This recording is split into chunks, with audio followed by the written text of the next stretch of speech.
want to uplift that person from the sick bed or the down situation.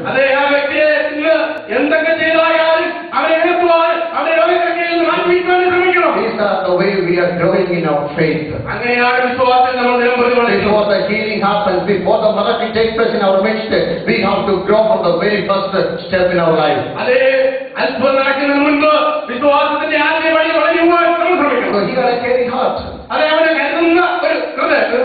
Verse 4 and 5 says that he had a sharing heart. The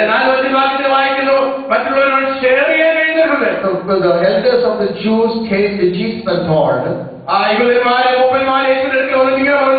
you should go and heal his servant because he deserved for that.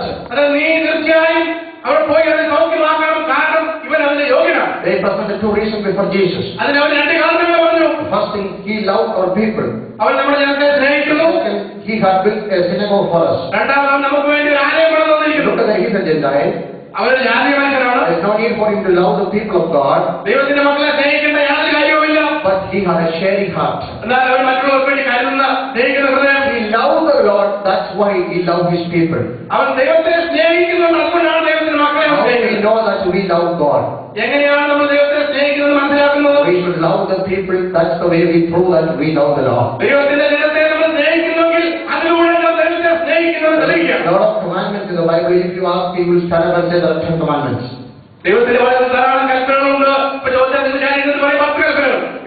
God divided that into two. Love the Lord with all your heart, with all your strength, and with all your mind. And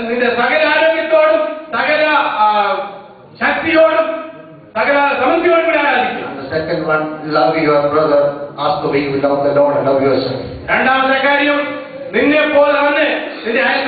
That's the way we are balancing our spiritual ground. A horizontal relation and a vertical relation. Love the Lord and love your brothers. And we will not be hesitant to share what God has blessed us with. He was ready to build up a synagogue for the people of God. If you say that I have faith to do something for the kingdom of God, if you have faith to prove that I am doing something for the kingdom of God, you should have a caring heart. That is the symptom of a faithful heart. If you have a sharing heart, that is the proof of your faith. He is not going to hold anything what is in his hand. He was ready to open everything for the people of God. This morning, faith we have to put into action. And thirdly, he had a humble heart. Can we read verse 6 and 7?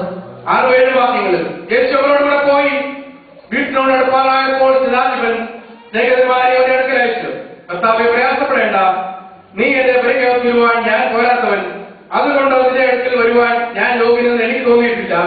ഒരു വാക്ക് വരുത്തിച്ചാൽ എന്റെ ബാല്യക്കാരന് സൗഖ്യം വരും. Yesterday night Joshua was speaking about humility. ഇന്നലെ രാത്രി Joshua നമ്മുടെ താഴ്മയെ കുറിച്ച് വളരെ സംസാരിക്കുന്നുണ്ടായി. How many of you can raise your hand and say that I am the humble person in my family? എത്ര വേണമെന്നോടെ ഇരിക്കുന്നതൊക്കെ കൈവച്ച് പറയാൻ കഴിയും. ഞങ്ങളുടെ കുടുംബത്തിൽ ഏറ്റവും താഴ്മയുള്ള വ്യക്തി ഞാനാണ്. That's why I didn't raise my hand. I was trying to keep my hand in the toilet. If I raise my hand, my wife will come and ask me to come to your house. So that means, it's very easy to say humility. It's a good subject to write about. Very difficult to show that we are humble. But it's a symptom of faith. It's an evidence of faith that we are humble in the presence of God. There are lots of major enemies for this faith. The first one is fear. Fear will not let us to trust in the God. That's why we read in the book of Psalm 56, when I am afraid, I will trust in the Lord.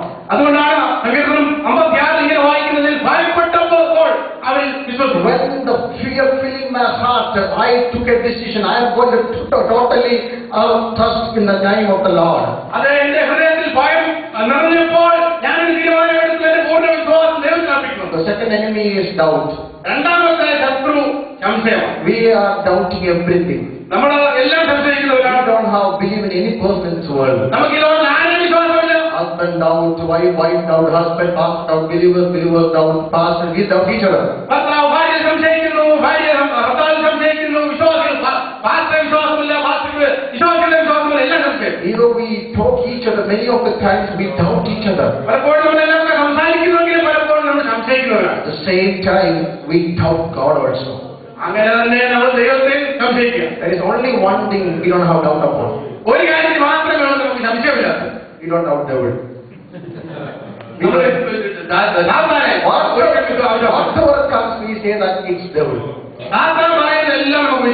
No, whatever comes to our life, we say that it is devil. Even though he doesn't know anything, but we appreciate that he is the behind everything. One day, one Saturday night, one man was sleeping on a bridge in Tiruvallur, back in Tiruvallur.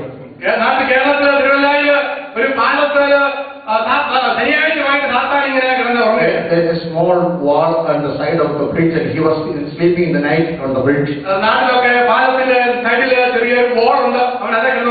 Actually, he was a believer. So Satan came to him and told him, you better go and sleep in the house. Otherwise you will fall this night from this bridge to the river, and the next Sunday morning you will say, testify that devil tempted me, I fell in the river and God has saved me.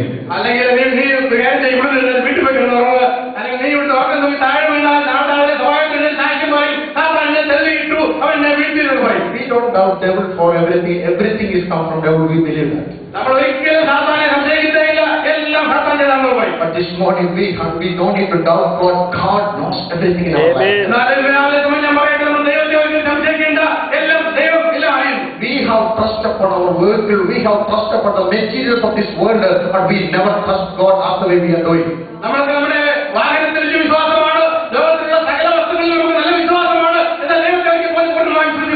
As I reminded you early, when we get up early in the morning, we will never call and check the job is there or not.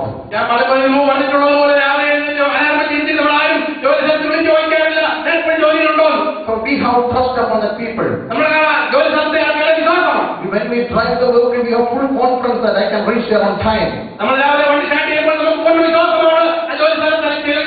But we never trust God after when He promised. How many times He told that my son, my daughter, I will never leave you nor forsake you. Still we are doubting God, where is my God?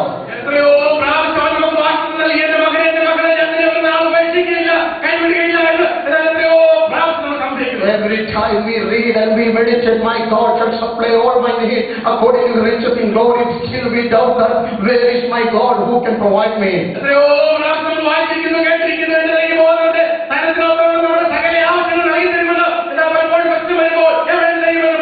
This morning get ready to put your faith into action and totally and absolutely trust in the Lord for everything.